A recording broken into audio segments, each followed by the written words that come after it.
बिस्मिल्लाहिर्रहमानिर्रहीम। अस्सलाम वालेकुम। इस वीडियो में हम किताब मौत का मंजर को आगे कंटिन्यू करेंगे। उससे पहले अगर आपने सब्सक्राइब नहीं किया तो सब्सक्राइब कर लें और बेल आइकॉन प्रेस कर दें। तो शुरू करते हैं। जन्नती लोगों को फल अता किए जाना।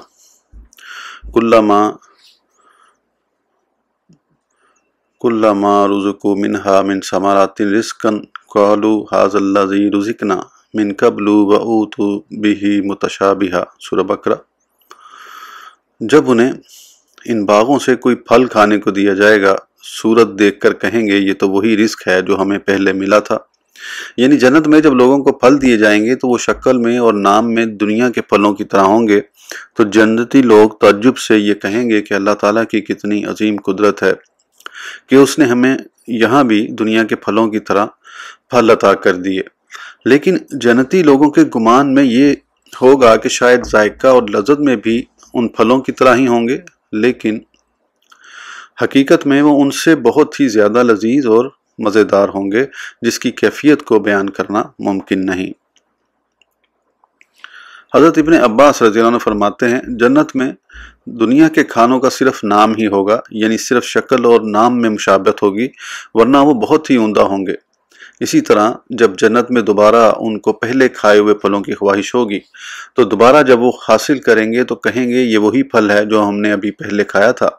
लेकिन अल्लाह ताला की कुदरत से जितनी मर्तबा उनको एक ही फल मिलेगा उतनी मर्तबा ही उसका जायका पहले से मुख्तलिफ होगा। इस तरह उनके ताज्जुब में और इजाफा होगा कि हम तो समझ रहे थे ये वही फल है, लेकिन इसका तो जायका और ही निराला है। नबी करीम सल्लल्लाहु अलैहि वसल्लम का इरशाद ग्रामी, कसम है उस ज़ात की जिसके कब्ज़े में मोहम्मद सल्लल्लाहु अलैहि वसल्लम की जान है, बेशक जन्नती आदमी जब एक मरतबा खाने के लिए फल हासिल करेगा तो जब वो फल उसके मुंह में पहुँचेंगे तो अल्लाह ताला उन दरख्तों के साथ ही उनकी जगह और फल लगा देगा। ख्याल रहे कि दो कौल बनाने के बजाय ये तफसीर ज़्यादा मुनासिब कि पहली मरतबा फल देख कर समझेंगे ये दुनिया के फलों की तरह हैं और फिर समझेंगे कि ये तो अभी जन्नत में पहले हासिल हो चुके हैं। हाज़ल्लज़ी रुज़िक़ना मिन क़ब्ल की तफसीर में एक जगह तहरीर है, व हुवल मरज़ूक़ फ़िद्दारैन, ये तो वही रिज़्क़ है जो हमें दुनिया जन्नत में दिया जा चुका है। दूसरी जगह इसी तरह बयान किया गया है, बेशक उनका ये कहना कि ये तो हमें पहले भी दिया गया, इससे मुराद जो रिज़्क़ दुनिया में और फिर आखिरत यानी जन्नत में दिया गया। फल बहुत होंगे, उनमें कोई कमी नहीं होगी।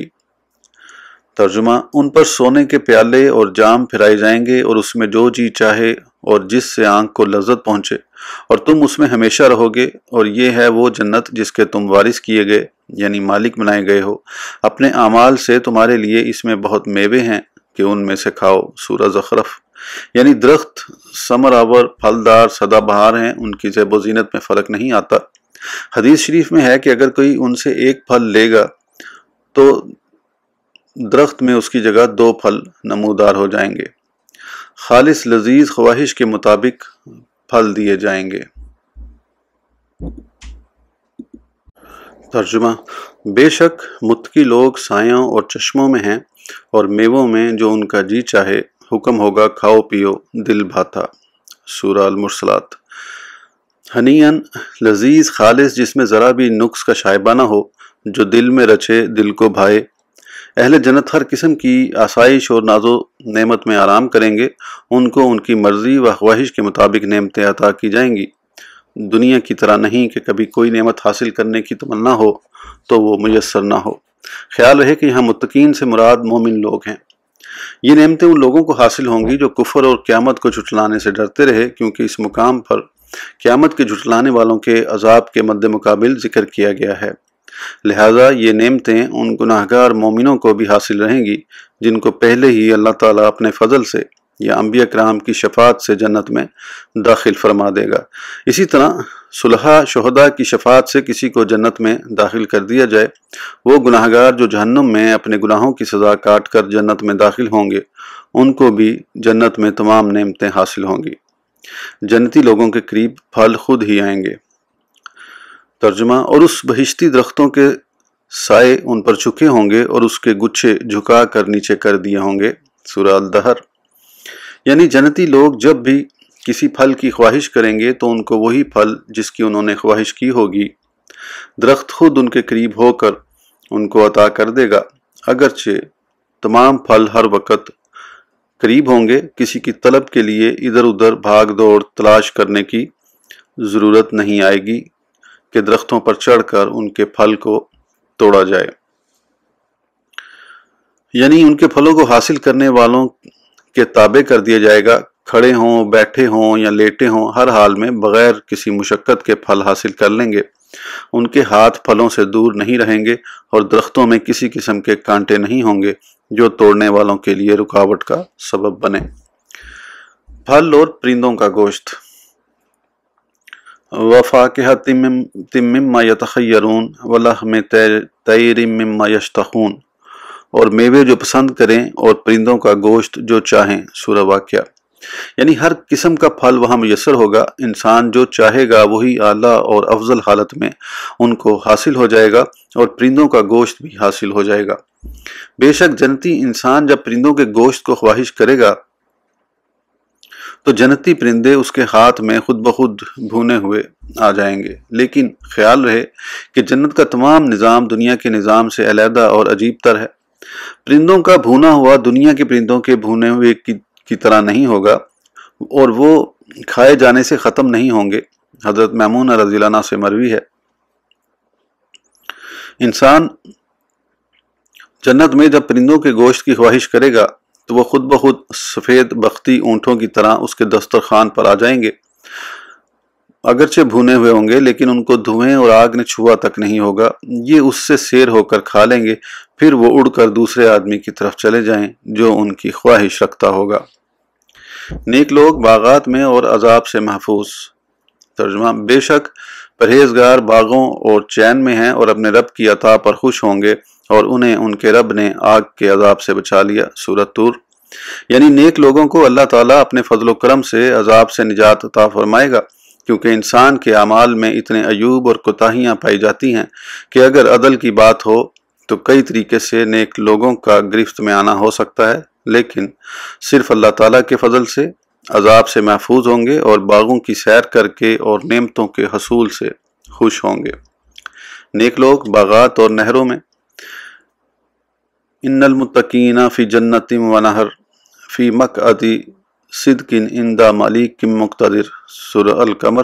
ترجمہ: بے شک پرہیزگار باغوں اور نہر میں، سچ کی مجلس میں، عظیم قدرت والے بادشاہ کے حضور۔ یعنی اللہ کے مقبول بندے جنتوں میں ابدی نعمتوں سے لطف اندوز ہو رہے ہوں گے۔ میٹھے پانی، شراب طہور، صاف مصفی شہداء اور دودھ کی نہریں بہہ رہی ہوں گی۔ اور آخر آیات کی رعایت کرتے ہوئے لفظ واحد ذکر کیا گیا، نہر، لیکن مراد انہار ہی ہے۔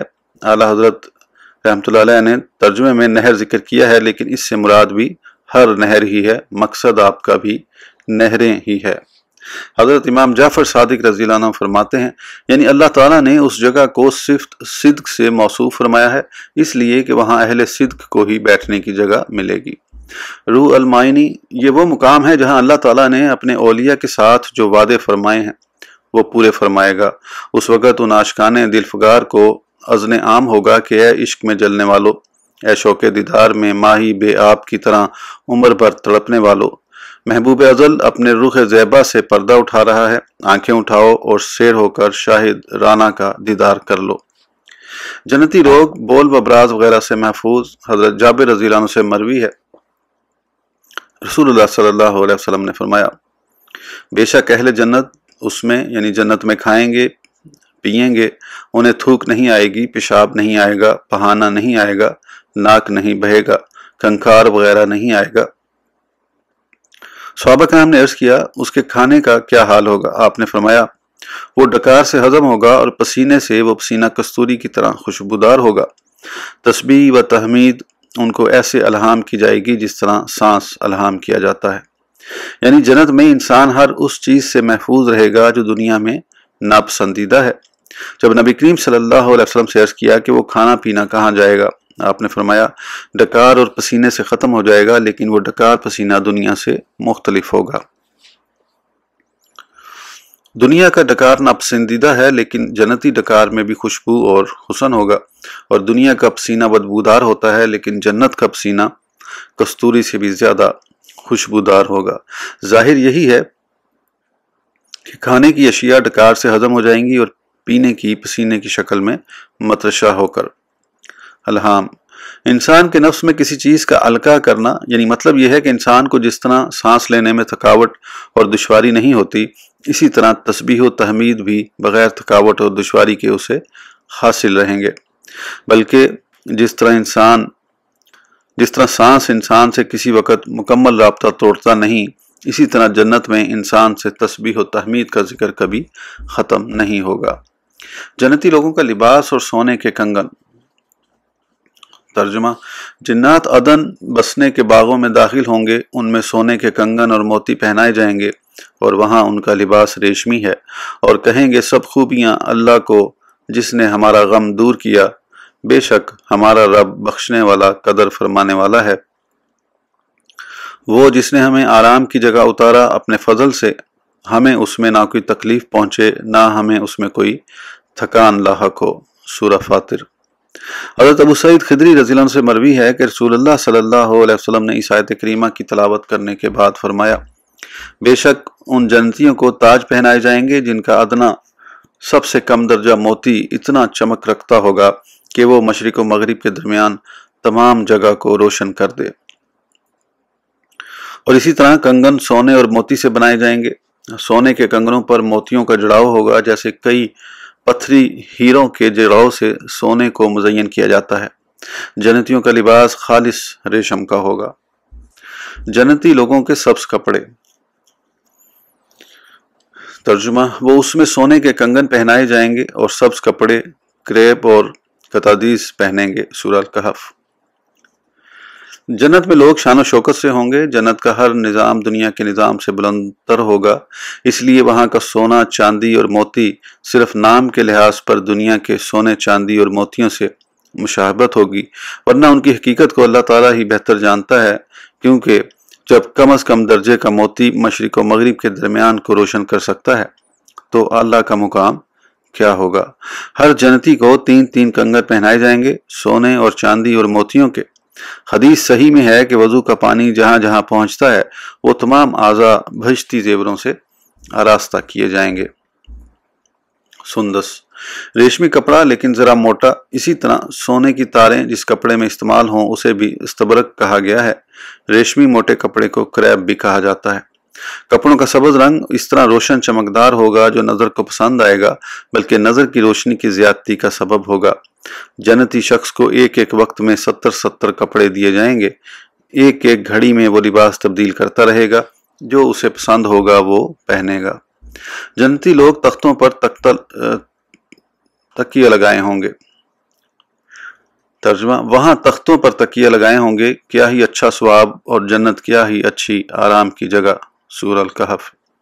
ارائک جمع ہے اریکہ کی، یہ اس تخت کو کہتے ہیں جس کے ارد گرد پالکی بنائی گئی ہو، یعنی جس طرح دلہن کی ڈولی ہوتی ہے یا دلہن کے لیے چارپائی پر پالکی لگا کر چارپائی کو سجایا جاتا تھا، اسی طرح کے وہ تخت خوبصورت سجائے ہوں گے۔ تخت اونچے ہوں گے، وفروش مرفوع، اور بستر بچھے ہوں گے اونچے اونچے پلنگوں پر۔ سورہ واقعہ۔ حضرت ابو سعید خدری رضی اللہ عنہ نبی کریم صلی اللہ علیہ وسلم سے روایت کرتے ہیں، آپ نے فرمایا: ان تختوں کی بلندی اتنی ہوگی جتنی زمین و آسمان کے درمیان بلندی ہے، ان کے درمیان 500 سال کی مسافت ہے۔ یہ کوئی بعید بات نہیں، اس جہان کا نظام ہی اور ہے جو عقل کے ادراک سے ماورا ہے، یعنی سمجھ سے بالا تر ہے۔ جنت میں بستر ریشمی ہوں گے۔ ترجمہ: وہ تکیہ لگائے بیٹھے ہوں گے بستروں پر جن کے استر موٹے ریشم کے ہوں گے۔ سورہ رحمان۔ عام رواج یہی ہے، استر یعنی نیچے والا کپڑا بنسبت ابری یعنی اوپر والے کپڑے سے گھٹیا ہوتا ہے۔ کوٹ، لحاف، رضائی وغیرہ میں اسی چیز کو مد نظر رکھا جاتا ہے۔ جب جنتی بستروں کا استر ریشمی استبرق کا ہوگا تو اوپر والے حصے کا کیا مقام ہوگا۔ سبز، خوبصورت، آرام دہ مسند ہوگی۔ متکئین علی رفرف خضر و ابکارین حسان، وہ تکیہ لگائے بیٹھے ہوں گے سبز مسند پر जो असहद नफीस बहुत खूबसूरत होगी। सूरह रहमान। रफ के कई मायने बयान किए गए हैं। सब्ज रंग की रेशमी चादर जो बिस्तर पर बिछाई जाती है और तकिया जिस पर टेक लगाई जाती है। और इलामा कर्तबी रहमतुल्लाह अलैह ने रफ के बहुत से मायने बयान किए हैं। एक मायने ये भी लिखा है, रफ एक ऐसी चीज को कहते हैं जिस पर इंसान बैठता है तो कभी वो ऊपर जाती है, कभी नीचे, कभी दाएं, कभी बाएं। वो जन्नती अपनी मोनसो हमदम के साथ बैठा लुत्फ अंदोज हो रहा होगा। लुत्फ व मुसरत के लिहाज से ये मायने ज्यादा मुनासिब मालूम होता है। अब करी फलदार नक्शो निगार वाला कालीन ऐसा खुद ही खूबसूरत होता है, लेकिन उसकी खूबसूरत और नफासत का अंदाजा इससे लगाइए कि अल्लाह ताला भी उसे हसान यानी बहुत खूबसूरत फरमा रहा है। जन्नती इनाम पर खुश होंगे। तर्जुमा, कितने ही चेहरे उस दिन बारौनक होंगे, अपनी काविशों पर खुश होंगे। आलीशान जन्नत में ना सुनेंगे वहां कोई लगव बात, उसमें चश्मा जारी होगा, उसमें ऊंचे ऊंचे तख्त बिछे होंगे और सागिर करीने से रखे होंगे और गाँव तक की कतार दर कतार लगे होंगे और कीमती कालीन बिछे होंगे। सूरह अल-गाशिया। नाइमा तरोताज़ा जिन पर नेमत और राहत के आसार नुमाया होंगे, जो कोशिश वो जिंदगी भर करते रहे होंगे, उनकी जिगरसोजियों, अरक्रेजियों और जद्दोजहद के इवज़ जो इनामात उन्हें मिलेंगे, उन्हें देखकर उनकी खुशी की कोई हद न रहेगी। फिरदौस बरी में ये कामत गुजी होंगे, कोई ऐसी बात ये ना सुनेंगे जो उन्हें नागवार हो। ठंडे और मीठे पानी के चश्मे हर तरफ बह रहे होंगे, जगह जगह उनके ऊंचे ऊंचे पलंग बिछे होंगे, बड़े करीने सलीके से सागर और बलोरी जाम रखे होंगे। नमारक जमा है, उसका वाहिद नमरका है। छोटे छोटे तकिए और वो गदेले जो कुजावे पालान के ऊपर डाले जाते हैं, उनको भी नमारक कहते हैं। जराबी उसका वाहिद जरबिया है। कालीन चांदनी जो फर्श पर बिछाई जाती है। अल्लाह ताला के इन मेहमानों की जन्नत में जो खातिर मदारत होगी, उनके आराम व आसाइश के जो सामान मुहैया किए जाएंगे, उन्हें जो शर्फ पजीराई बख्शा जाएगा, उनका दिल नवाज तस्करा आपने सुना। जो लोग उन वादों की सच्चाई पर ईमान रखते हैं, उन्हें सब कुछ छुड़ा कर बल्कि जान देकर भी अल्लाह ताला को राजी करना पड़े तो उन्हें कोई तकलीफ नहीं होती। नबी करीम सल्लल्लाहु अलैहि वसल्लम का रो रो कर दुआ करना। हज़रत अब्दुल्ला बिन उमर बिन अल-आस रज़ियल्लाहु अन्हु फरमाते हैं, बेशक नबी करीम सल्लल्लाहु अलैहि वसल्लम ने हज़रत इब्राहीम अलैहिस्सलाम के मुतल्लिक नाजिल शुदा अल्लाह ताला के कौल आया करीमा को तलावत किया। रब्बी इन्नहुन्ना अज़ललना कसीरम मिनन नास फमन तबिआनी फ़इन्नहु मिन्नी वमन आसानी फ़इन्नका गफ़ूरुर रहीम। ऐ मेरे रब, बेशक इन बुतों ने बहुत से लोगों को गुमराह कर दिया है, बस जिस शख्स ने मेरी ताबेदारी की बेशक वो मेरा है, और जिसने मेरी नाफरमानी की बेशक तू ही बख्शने वाला रहम करने वाला है। सूरह इब्राहीम। और हज़रत ईसा अलैहिस्सलाम ने कहा, इन तुअज़्ज़िबहुम फ़इन्नहुम इबादुका, अगर तू उनको अजाब दे तो बेशक वो तेरे बंदे हैं। फिर नबी करीम सल्लल्लाहु अलैहि वसल्लम ने अपने हाथों को उठाया और रोते हुए अर्ज़ किया, ए अल्लाह, मेरी उम्मत इसको बख्श दे, मेरी उम्मत का मुझे गम न देना। अल्लाह ताला ने कहा, ए जिब्राइल, मोहम्मद सल्लल्लाहु अलैहि वसल्लम के पास जाओ और तुम्हारा रब जानता है, उनसे पूछो तुम्हें किस चीज ने रुलाया है।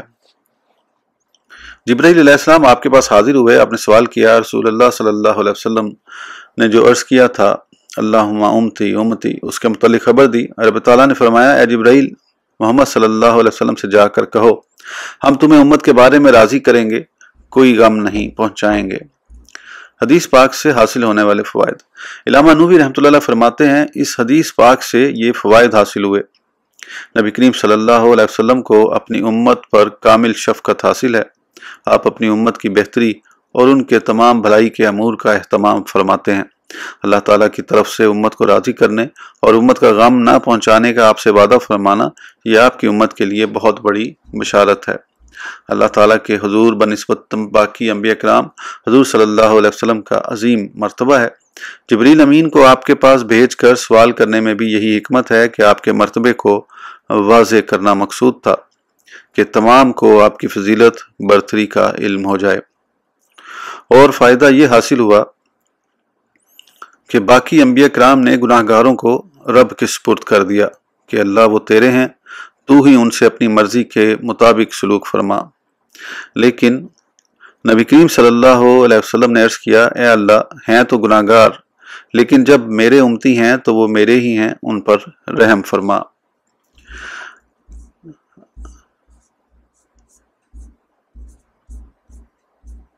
اس ویڈیو کے لیے اتنا ہی، پھر انشاءاللہ اگلی ویڈیو میں آگے کنٹینیو کریں گے۔ اس وقت تک کے لیے اجازت دیجیے، سبسکرائب کرنا نہ بھولیں۔ اللہ حافظ۔